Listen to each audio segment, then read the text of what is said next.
Hi, welcome to our podcast about emotional intelligence for leaders. I'm your host, Kate Rotunno.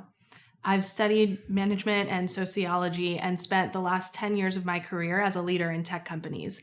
And I'm really curious about what makes teams work. And that's why I have Cindy Edwards here with me today to talk about it. Welcome, Cindy. Thank you for having me. So tell me a little bit about yourself. So I'm a rock climber. I'm a runner. I like to consider myself a little amateur triathlete. Wow. But most importantly, I'm an entrepreneur. And I have been in professional coaching and training for the past 20 years.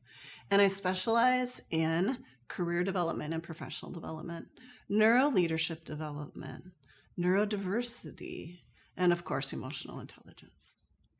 Cindy, why did we choose emotional intelligence to talk about today? So it might be helpful if I give you the history of emotional intelligence first, so that we can kind of put the context there and put it together. Okay, would that be all right if I give you some history? Okay, so the question that started emotional intelligence is this question of why do really smart people make really bad decisions? You've never seen that, have you? It's too rare. Yeah. Okay. So some psychologists, Peter Salovey and John Mayer, wanted to answer that question. So they did some research and they wrote an article and they coined the term emotional intelligence. Okay.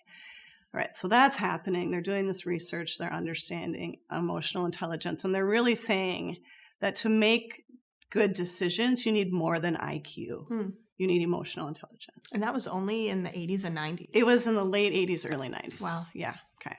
Now you have to remember that this was before the internet and the technology that we have today, as you know it, right? Okay. A couple of other things that were happening during that time. We had organizational psychologists studying what makes a top performing leader. Okay, we had a gentleman that's kind of famous for this. His name is Lyle Spencer, and he did a global study for Siemens organization, which is a large industrial organization. Who doesn't know Siemens? Yes, exactly. And he studied his research spanned 56 countries and 400 branches, and it bared out that top performing leaders have characteristics of emotional intelligence. Okay. All right. That's the psychology. All right. Now we also have this really fascinating thing being invented in 1990 called the fMRI, deep brain scan technology. So we have neuroscientists and neurobiologists studying how emotions are made and constructed in your nervous system through to your amygdala up to your prefrontal cortex. Okay, so that's happening all at the same time. Okay? In two separate paths. Yes, but the gentleman who was reading all of this was Daniel Goleman. He is a science writer for the New York Times at the time. Okay, so he's reading about emotional intelligence and top performing leaders and neuroscience and constructed emotion and emotional regulation. And he writes the best-selling book, Emotional Intelligence, Why It Matters More Than IQ. So he puts the pieces together and sort of makes this statement just based on the research that's being done. Yes.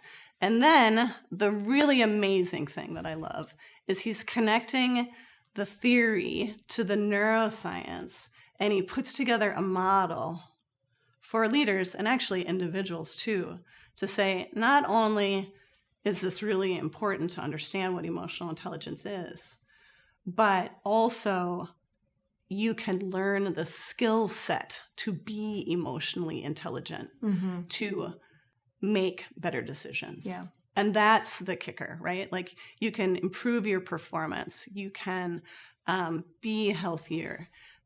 You can help your teams grow. You can lead better. You can have safety and trust at work through this model of emotional intelligence. Yeah. So why emotional intelligence matters in leadership is because the research bears out that organizations, teams have better performance. Okay. And what emotional intelligence does really is it creates safety and trust, and it helps people be in an award toward a reward state where they want to work a little harder, show up a little bit more. So we know from the research that organizations with emotional intelligence are organizations that produce fabulous products. Apple, Google, Coca-Cola, British Airways, and we could go on and on and on and on. Okay. So reputation management is part of this story too. You as an individual, if you were to change careers or change industries, you can actually go and vet an organization by their EQ score, by their emotional intelligence score. You can read about how their leaders lead. And so it really matters that leaders are paying attention to this so that they can not only keep their employees, but be an attractive place for people that are looking for work. Yeah. It's just magical, I think. Yeah. It is magic, it sounds like, because not everyone I know thinks that way and believes that that is true. Yes. I love the positioning of emotional intelligence as a skill. But before we talk about the skill, I would love to hear how you define emotional intelligence. Yeah. Okay, so I'm going to back you up a little bit and say it's a model with skills in it. Okay. Okay. So even more blocks that you can build. Yeah. And I'm going to break that up. Now, out there in emotional intelligence land, there are many different emotional intelligence assessments. There's like 5 different variations of them, okay? And they all kind of define the building blocks of emotional intelligence a little differently. So what I'm going to do is I'm going to give you the 4 main components of emotional intelligence. Okay. It's a little easier to remember 4 than the 25 or 36 different skills. Yeah, I think keeping it to 4 is the right choice. Okay. So the first part of emotional intelligence is the ability to have self-awareness. Okay. And I'm going to go a little farther and say emotional self-awareness. So being able to notice what's in your head, what's in your heart, your gut instinct, and being able to label what your emotions are. So that pause. Okay, so that's number 1. Number 2 is then being able to manage those emotions, right? So having impulse control, like maybe when you're angry or when you're hangry, all right? Being able to recognize, oh, I'm tired. I maybe need to take a nap. I can't think straight. Or I'm stressed. I'm not going to be a good decision maker when I'm stressed, right? So number 1 is notice. Number 2 is manage. Yeah. Self. Okay. Now let's go to 3 and 4. All right. Number 3 is awareness that emotions are between us, and I can pick up on what you're feeling if I pay attention. All right. I can feel the mood in the room. Like you're a leader and you have a team, feeling the mood in the room, right? Okay. And having awareness that your team members or your peers are maybe struggling or happy or joyful, and then being able to lead in that. Yeah. Okay. And then the 4th component is then really being in action to manage those relationships, to manage change, to manage conflict, all with the awareness of self and others.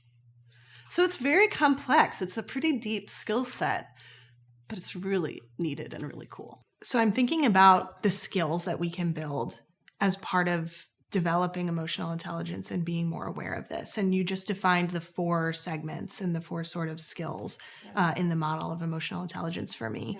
The first one was self-awareness. And I'm conscious that so often we suppress what we're feeling. We might know, or we've been trained to sort of not acknowledge and push through. Yep. Is that something that people struggle with when they're trying to be more aware of their own emotions, the very first foundational part of this? Oh, absolutely. There's a couple of reasons for that.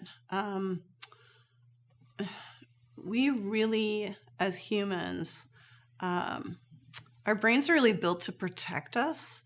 And our brains work so fast, right? Okay. And we do what we learn. So we move really fast. So taking a pause, a beat to notice your own emotions takes training. Mm-hmm. It takes being taught how to do it, which is a newer thing. Yeah. I know I wasn't taught how to just pause and, hey, what are you feeling? Wasn't asked to me very often, right? Yeah. But it is the first step to say, what am I noticing about myself? Where am I at right now with my emotional regulation? Mm-hmm. Am I regulated? Yeah. Before I take action. Yeah. Yeah. And I can understand how, anyone can relate to when you're hungry, you might not be as rational. When you're tired, you might not be as rational. So the concept of taking a pause to notice more emotions than our needs, but Yes. how we're feeling, how we're thinking is important to set the stage to be able to build the other skills. Yeah. One thing I like to do when I'm coaching people around self-awareness is I like to ask them not just how they're feeling. That's a tricky question. But what's your temperature? Are you hot? Are you cold? Does your back hurt? Does your body hurt? Mm-hmm. What are you noticing? Are you hearing a buzz? You mentioned before that our brains work really quickly. And I know when we have the one path being studied and written about of emotional intelligence, there was the other path that you mentioned being studied and written about, which was neuroscience. Yeah. Where's the crossover? All right. So first of all, you have a mind. Okay. I hope so. You have a mind, a beautiful, lovely mind, right? Okay. So your mind is the whole system of your body and your brain. It's not separate, okay? Our head doesn't walk around separate from our body. We have a whole system that's controlled by our mind, okay? So in your brain, all right, you have neuroplasticity, which is an amazing, amazing thing. Your brain will build new neurons until you pass. So there's really no excuse. You can learn forever if you put your mind to it, okay? So neuroplasticity is where your attention goes, neurons fire, and neural pathways grow, okay? So very important thing to know because you can learn skills, okay? So that's number one. In your body, you have a nervous system, a parasympathetic and a sympathetic nervous system. The sympathetic nervous system is your fight, flight, and freeze, and your parasympathetic nervous system is your rest and digest, and they send signals up to your brain and back down and up and down, okay? Those signals go to your emotional center of your brain, your limbic system. But the big deal about the limbic system is something called your amygdala, okay? And your amygdala is responsible for saying, no, yes, move away, move towards. The coach. It's not the coach. It's the emotional center. It labels and categorizes and makes memories. Okay, so it's your feeling center, your emotion center, but it doesn't work by itself. Okay. It sends signals to something most importantly called your prefrontal cortex, which is right here. It's a tiny little prefrontal cortex. And there's something called the open loop between your amygdala and your prefrontal cortex. You could think of your prefrontal cortex as the conductor of your band. And have you ever felt foggy, like maybe your band was playing kind of slow? That was probably your prefrontal cortex. Or have you ever felt stressed where your band is playing really fast? Whoa, right? Okay. So what's happening in your prefrontal cortex is it uses two key neurotransmitters. One that's called dopamine, which is our motivator and makes us feel good. And the other that's called norepinephrine, which is like a good activator. All right. Now, when we're in stress, our prefrontal cortex, also known as the Goldilocks, if you remember the story of the Goldilocks. I remember it well. Okay, it gets out of just right. under stress. And norepinephrine and dopamine actually increase when you're under stress. Okay, so it's no longer happy. Yeah. It's out of balance. Okay. So when you're bored, your norepinephrine and your dopamine lower, and you can't think. Okay, so your prefrontal cortex is responsible for your band, or we could also say your executive functions: working memory, decision making, black and white thinking, impulse control. This cognitive guy, your band is your conductor, is working with your amygdala to send signals back and forth. Okay. So stress response and boredom deregulate your emotions through neurochemical change. All right. So we have these different pieces of our body that tell us, I'm stressed, I'm bored, I can get emotionally regulated or not. It's something that's happening through those signals, that complicated pathway with important jobs. Right? So emotional intelligence, remember, if we can look at self and recognize that our band is playing loud, our band is playing slow, or that our fight, flight, and freeze nervous system is kicking our heart rate up, we can start by managing self and regulating our emotions, which clears our prefrontal cortex because it gets even. And then we can make better decisions, which answers the question, why do really cognitively smart people make bad decisions? Because they're not regulated. They're not regulated. They don't know that they're not. That's right. They don't know that they're not regulated.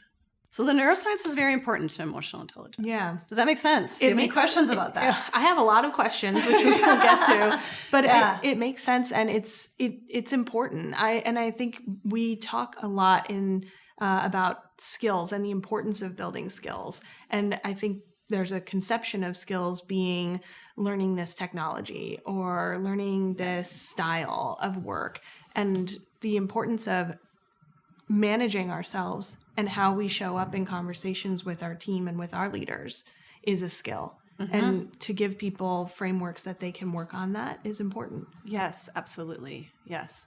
Because we know from the research that if we can improve emotional intelligence skills, right? Kind of going back to what we talked about earlier, that we can be healthier, we can feel safer, we want to come to work, we want to do good work, just by thinking about how we can utilize the skill set or change or grow the skill set of inside emotional intelligence. Regulation is such an important component of what we've been talking about. But what exactly is regulation? What do you mean by that? Okay, so let me define emotional regulation for you.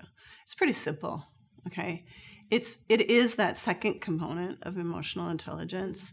It's that ability to notice when you are stressed, or notice when you are bored, or notice when you're hungry, or notice when you're off, and ask yourself, what's going on with me? Am I in a space to make decisions? Am I in a space to lead? How is my executive functioning? Because again, if you're emotionally, physically not regulated, your prefrontal cortex is not going to be humming along the way it should. Or you'll be in fight, flight, and freeze. You'll be in a away state. So a great way to think about feeling emotionally regulated might be as simple as saying you're happy, you're joyful, you feel safe. You feel it's called toward reward state. Okay. You might even, as a leader, you might catch your team leaning in. Yeah. Like their body language might change. They might have a lot of laughter. Whereas if someone's not emotionally regulated, now it's really hard to tell, okay? We hide it well, all right? But you could notice some things like a lot more fidgeting, especially for someone that maybe sits still, or a lot more talking for somebody that is normally quiet, or somebody that, physically moves away.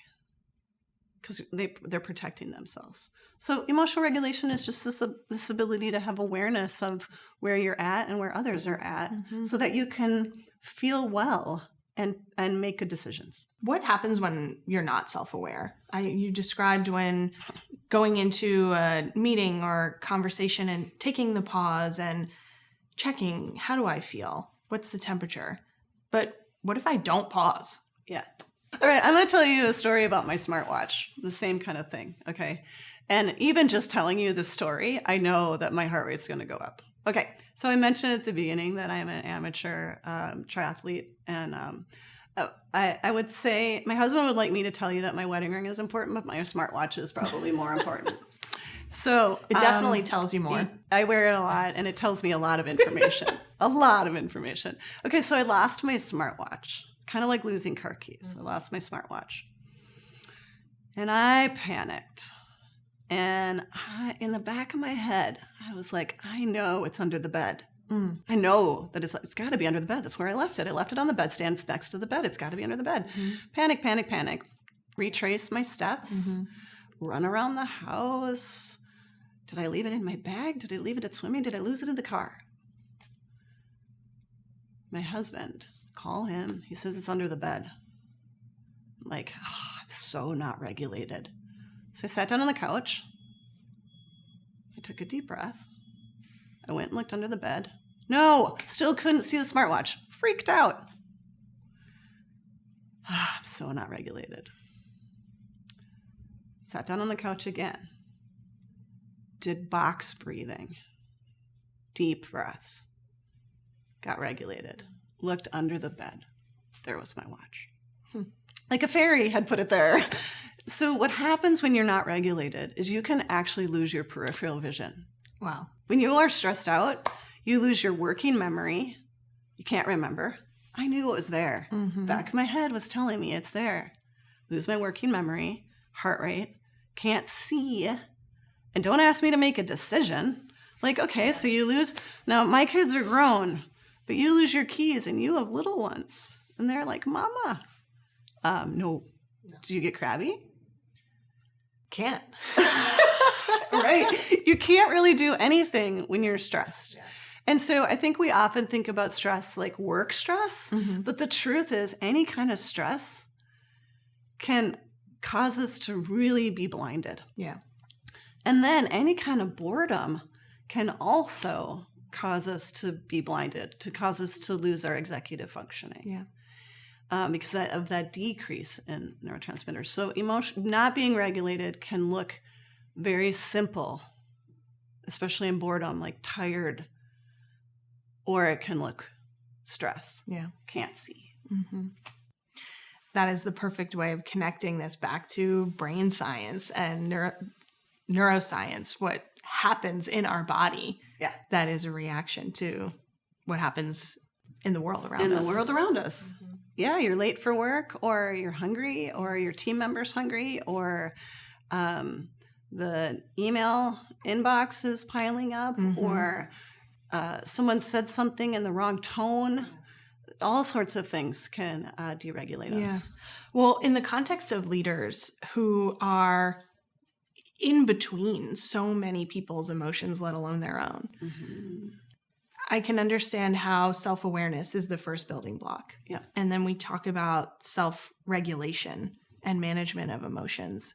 Do you see leaders struggle with that because of the types of conversations they might be in, the types of information that they might have to keep and not share with their team? Yes. That regulation seems to have a lot of complexity for a leader. Yes. Leaders have very high levels of stress because they are time-bound and performance-bound.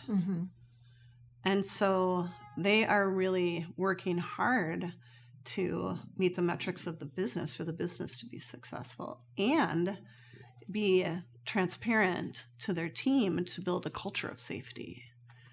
Absolutely. Yeah, it's definitely harder for leaders. Yeah.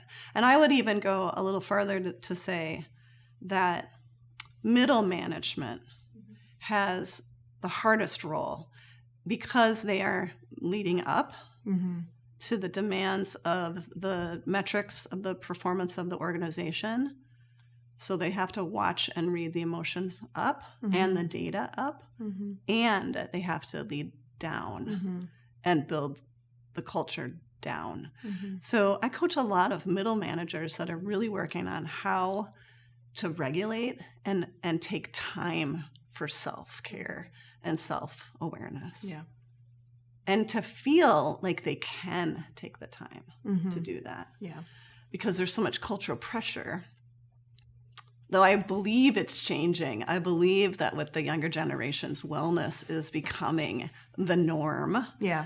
And that's exciting to me because as a Gen Xer, that was not taught to me at all. Work harder, work harder, work harder. Yeah. There's the concept of this sticking with me that, this emotional intelligence as an important part of work was only established in the 80s and 90s. And although that probably sounds like a long time ago to some of our listeners, it wasn't that long ago when you think about the cycles that information like that needs to go through to be adopted and accepted. And I'm sure that there were challenges to it. Well, I grew up in the 80s and I was in college in the 90s, and none of that was taught to me. And I think culturally, I think what the great thing about emotional intelligence is that we can bring maybe what used to be called woo-woo science, like yoga and deep breathing and naturalism, woo-woo science, to really say, hey, no, these are some things that actually emotionally regulate us and make us better people, better leaders, have more wellness, decrease our stress, help us sleep. And there's been so much information on wellness that has been released in the last 20 years that's popularized wellness. Yeah. So I do think there's going to be a shift, which is fantastic. Yeah. But a whole other dynamic gets opened up when you start talking about teams, when you start talking about others. What do people need to know about when others get introduced to the equation? Well, a couple of things that you should know as a leader when you're thinking about social awareness, right? That's the third quadrant that we're kind of talking about here.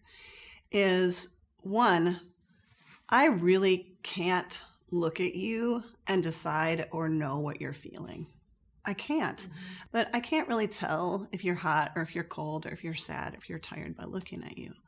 So what I need to do as a skilled leader is to ask you questions. I need to check in with you. I need to pause and look and build the skill set to have responsibility to ask you. And it can't be as simple maybe as, how are you doing today? I mean, it could be that simple, though I would guess that you might get the good or fine, right? It might be more specific around, what's your stress level on this project? Right? Or what's working for you? Also, just understanding people in general. What are your team members' styles? Are they quiet? Are they talkative? Are they detailed? So that's where a tool like understanding strengths, right? Using a strengths finder, or even understanding your team's emotional intelligence skills can really help you as a leader. Yeah. I am thinking about different leaders and different bosses that I've had or peers that I've had, and someone's coming to mind who she never was able to ask questions. She felt it was intrusive. She felt it was asking for too much from her team. What would you have said to her? I would have advised her, maybe even demonstrated questioning, but I would have advised her to learn how to have a coaching style, a Socratic questioning style. So there are many different types of leadership styles, and people argue that some leadership styles are better than other. And I'll just name a couple of leadership styles. There's a democratic leadership style where you're building consensus by bringing people together. There's a command leadership style, which is making a decision and moving, and sometimes needed. Okay. There's an affiliate leadership style, which is like maybe walking alongside you. So there's all these different leadership styles, and there's a coaching leadership style. So leaders need to understand their own leadership style, but they also need to learn other types of leadership styles so that they can switch leadership, or they can switch their style just enough that they can handle a situation. So what I would have maybe told your leader at the time is to take a coaching class, to get a coach, to learn that coaching is understanding how you can use the art of questioning to bring your team member along. Because what coaching does is it gives the individual the autonomy to answer questions and help them really talk about their emotions. Yeah. It's an invitation. It's an invitation. Yes. You've talked about these leadership styles, this command style leadership, coaching style leadership, and these are learnable. Yes, very learnable. Very learnable, all of them. Yes. And it strikes me the consistency that emotional intelligence is learnable. Yes. So leaders have always been leading with emotional intelligence. We just maybe haven't recognized it as such. Yeah, I think that good leaders have always been leading with emotional intelligence. A good adjustment. I would say that before the term emotional intelligence was coined, yes, we have had historical, fantastic leaders leading with emotional intelligence and also leading with command. Even leaders throughout our history that maybe we didn't like, right? We have good leaders and bad leaders. Yes. They're still leaders. And they were using both for sure. It's not new.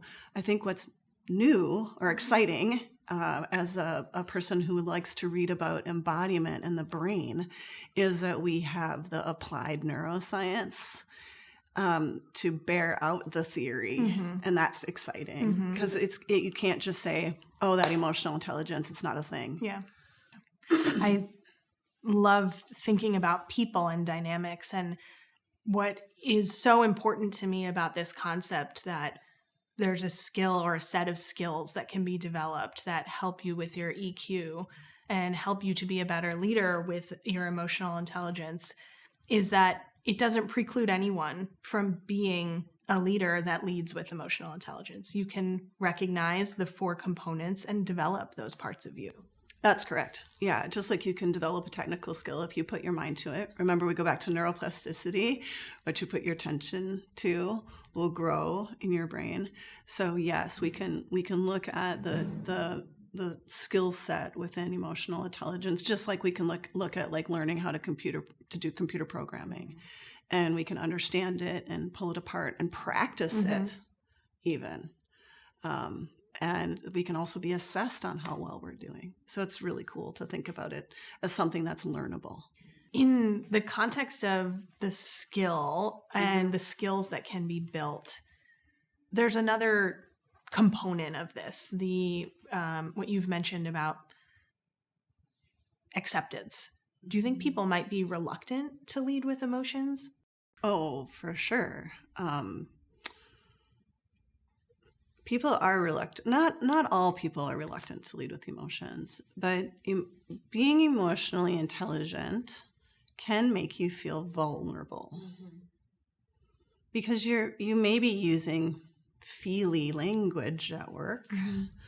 That's why it's an important distinction to know that it's a skill set. Yes. Right? Like each skill within the skill set needs training. If you're feeling vulnerable, it strikes me that you need to go back to square one and do a little bit of regulation. Yes. And understand how to do that self-awareness, do that self-management. There has to be people who you've run into who have objections to what you're sharing, what you're coaching, what you're teaching. What do you say to them? I can't necessarily, as a coach, say your style is terrible. Okay. We see command leadership and leadership styles that are maybe ruthless for a reason. It's often a fear-driven leadership style, and it's short-term gain. Okay? And that we see that. We see it in our politics today. We see it in our leadership today. We see it on the streets today. But I would really impress upon somebody that this is our health and well-being that we're messing with. When we're talking about fear and an away state, we're talking about stress on the body and the brain. And those are big implications and big impacts. But we talked before even just about short-term gains that can come, or short-term results that can come from different leadership styles. So you could have these big overarching effects, but also without incorporating inclusivity and wellness, are you really getting sustainable results from your team? That's right. You're not. You're going to have higher turnover. You're going to have maybe 1 year your product is great and next year your product is terrible. Can you tell me a story of a leader who you've worked with who's changed their mind about emotional intelligence? I absolutely can. Yeah. I'm currently coaching a leader right now who did change his perspective on emotional intelligence. So to give you some context, the leader that I'm working with is a neurodiverse leader. He has ADHD. Now, a little bit of context around ADHD so you can understand how important this is. So ADHD in the brain is really about not having natural or regulated dopamine. Okay. So we talked earlier about how important it is to be able to regulate your emotions and understand when you're stressed and bored. So the neurotypical brain regulates neurochemicals differently than the neurodiverse brain. And every brain is different. Every brain is unique. No two brains are alike, okay? Even in the neurodiverse brain, okay? So we have these wide swaths of information, but really no two brains are alike. So this leader really, really struggles with social awareness, all right?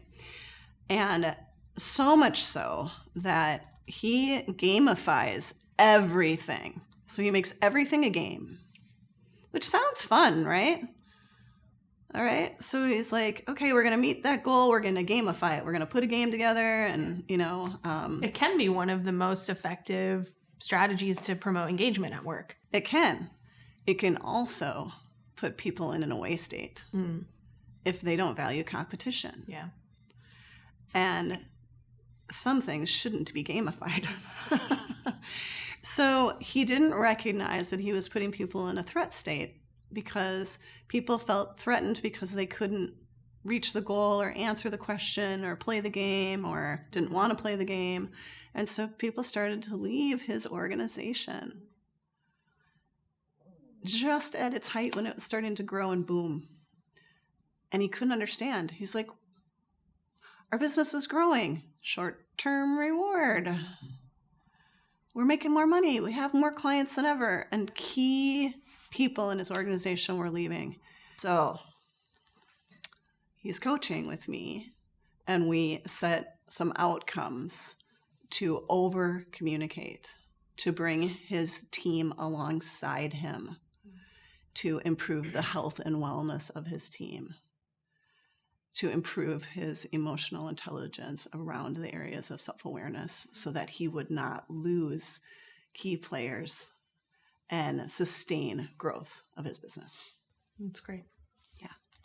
We've been talking about different ways that emotional intelligence shows up for leaders at work through decision-making and communication. What are some of the other examples of where leaders might see emotional intelligence folded into their day-to-day work? Okay, well, let's pull back a little bit and think about emotional intelligence as that skill set again, okay? And we're really now maybe talking about that fourth quadrant of relationship management, right? Where leaders really need to lead and manage relationships, right? So they need to initiate work. They need to manage change of work. They need to manage conflict at work. They need to bring humor and elevation of a mood to work when needed. They need to influence people. Well, you're a leader, right? So yeah, I'm thinking about that concept of influencing people, managing change. sort of seeing what's coming. We have a multi-generational workforce, one of the widest spreads of workforce for a long time. And to be able to anticipate that how one person in your team may react to something could be completely different than another person.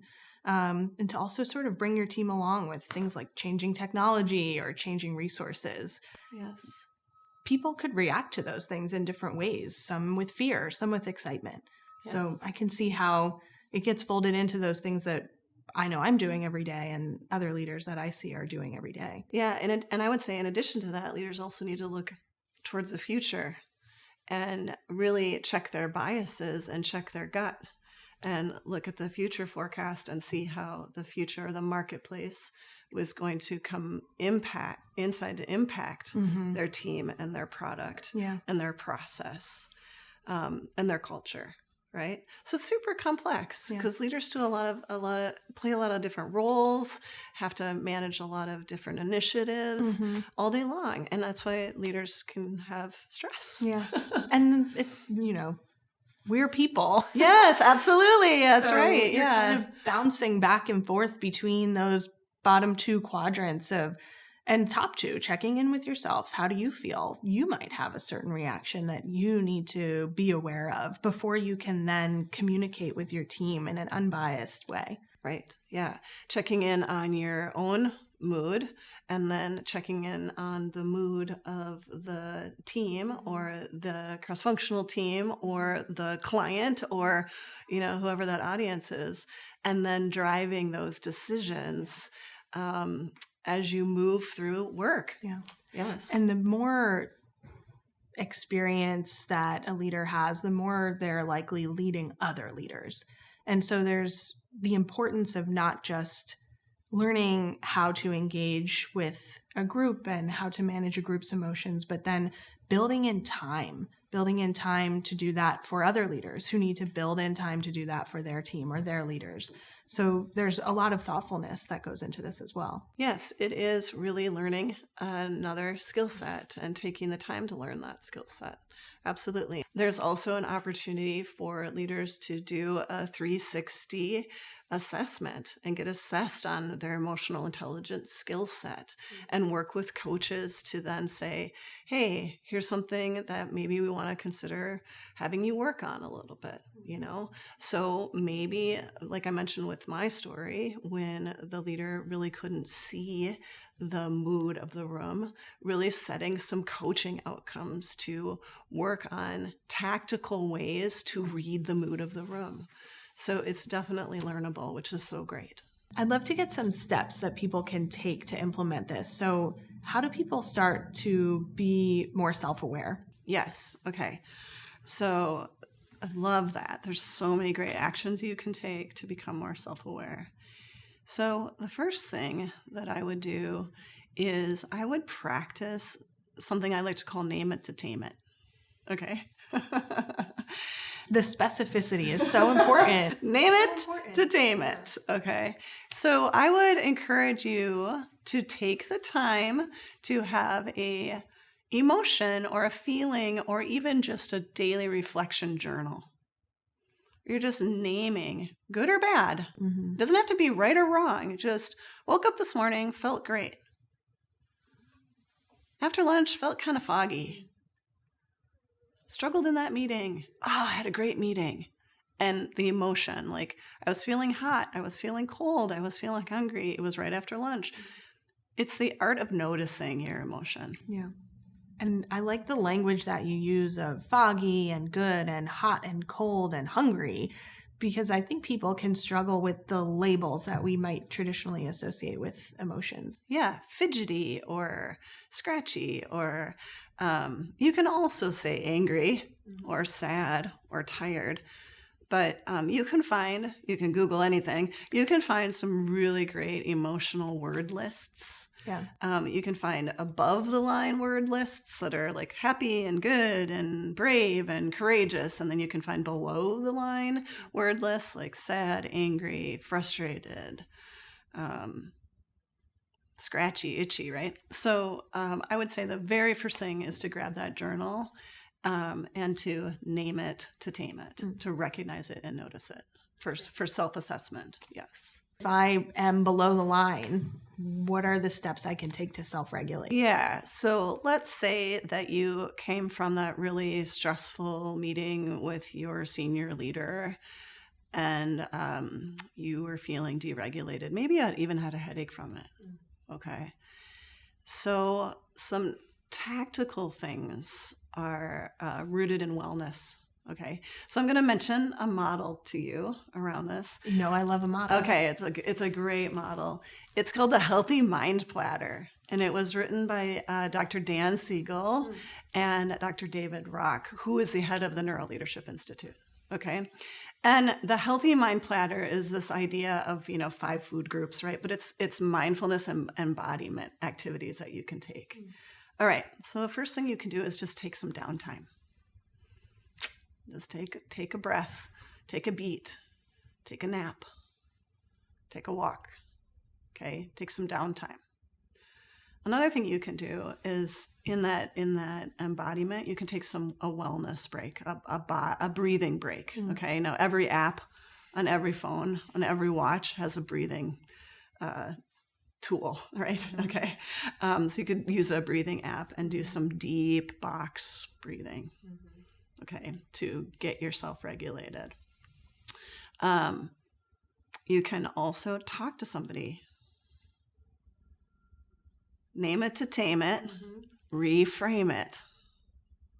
The next step, right? Reframe it. Yep. So talk to a coach, talk to a mentor, talk to someone that's going to ask you a good question. Also, maybe give you some empathy. Like when I'm coaching, I have a 2-minute vent rule. So you come in and you're like, and you like vent, right? And then I'm like, okay, that's great. We've named it. Now let's tame it and reframe it. Okay. So then I'll ask you some really good questions to help you think differently about what just happened. Okay. So we can look up the Healthy Mind Platter. You can reframe it. You can get a coach. You can journal. You can find a mentor. All sorts. You can go to the gym. Yeah. Right? There's all sorts of very practical things that you can do to get regulated. So how can leaders develop their social awareness? Okay. So I have another model for you. I love all these models. It makes it easy to read and That's how we research learn, and how we yes. learn, right? Okay. So this model is from Dr. David Rock, and he, again, is the founder of the Neuroleadership Institute. Okay. And this model is called SCARF. Scarf. Right? SCARF. All right. It's fall here. It's going to be winter, but it's SCARF. Okay. So remember earlier I mentioned how important it is to have emotional regulation in yourself and others so that you're in a toward reward state. Yes. Okay. So SCARF can either put you in a toward reward state or an away state. All right. So what is SCARF? So if I'm a leader, I want my team members and my peers to have a little bit of status. Okay, like, hey, you did a good job today. Or noticing their work, like a little bit of status. We're not talking about like giving them a Maserati status, although that would be nice. We're really talking about just status. Okay. We want our people to have C for certainty. Yes. So it's very important for people to know what they're doing and why they're doing it, right? It creates safety. All right. So a little bit of status, a little bit of certainty. Actually, I would say a lot of status and a lot of certainty, but you know what I mean. Yeah. The A is autonomy. What do you think about when you think about autonomy? Being able to make decisions for myself, to manage my time, my day, to achieve the goals that are out in front of me. Exactly. And not get your hand slapped, right? Yep. Yes. Okay. So people need autonomy. It puts us in a toward reward state. All right. All right. So we got status, certainty, autonomy. The next one, the R, is relatedness. I want to get along with you. I want to relate to you. I want to hear your stories. I want you to hear mine. I want to be in this together. I want to belong to something. I want to belong to a community. So leaders can try to create relatedness. Okay. Common goals. Yeah. Right? Okay. Connections between goals. Connections between goals. Yes, relatedness. Very important. Okay. And that's tricky when you have a workforce that is not in the same building. Yeah. You have to be very intentional as a leader to create relatedness. Yeah. Okay. And then the final one is F for fairness. Equity. Mm-hmm. We want equity as humans. Since the dawn of time, we wanted equity, right? We want equality. And we've also seen that there are better results when equity and equality are part of the equation. That's correct. Yeah. What comes to mind when you think about fairness as a leader? It's two things come to mind for me: the access to resources, the access to information for teams to be able to exercise autonomy, decision-making, and produce good results. And the other thing that comes to mind about fairness is the judgment that's placed on performance and having that be equally weighted across different teams that might have different types of outputs that they produce. Yes, brilliant. Right. So do you think you would use SCARF as a leader? SCARF sounds like something that if I was writing notes, I'd be writing down SCARF right now. Yes, SCARF. It's a great tool. If you're interested, it's in David Rock's book called Your Brain at Work. We've had such a good conversation and talked about so many models that people and leaders can use every day in their work. What are the three main things that you want a leader to take away from our conversation today? Oh, only three? Only three. Oh, okay. So the first is I would advise you as a leader to read the neuroscience. Okay. Check out Dan Siegel's book, Aware. It's all about self and others and compassion and kindness. Okay. Understand how the brain and body works. Okay. That's number one. Number two, I would encourage you to, if you don't already get a coach. Learn some of the skills of emotional intelligence. Okay.